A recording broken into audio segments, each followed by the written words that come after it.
কোন মহিলা যদি কোরবানির দিনে কোরবানির পশুটাকে জানালার ফাঁক দিয়ে তাকায়া তাকায়া দেখে আর ইসমাইলের কথা ভাবে,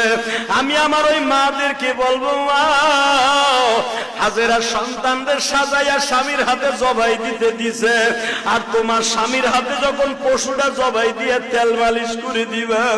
এই পশুটাই দিয়া বলবে, ও জাতির পিতা ইব্রাহিম, সুন্নাত আবিকুম ইব্রাহিম, তোমার সুন্নাত আদায় করতে যাই মহিলাই গরুটারে খৈল ভুসি খাওয়াইছে,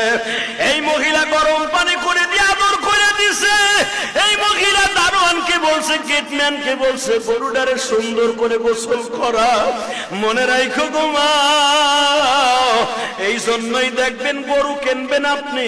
গরুটার তদারকি দিয়া দিবেন আপনার বিবির আন্ডারে। আপনার বিবি যদি এই গরুটারে তেল মালিশ করে দেয়, গরম পানি করিয়া দেয়, একটু আদর করে দাও গো মা,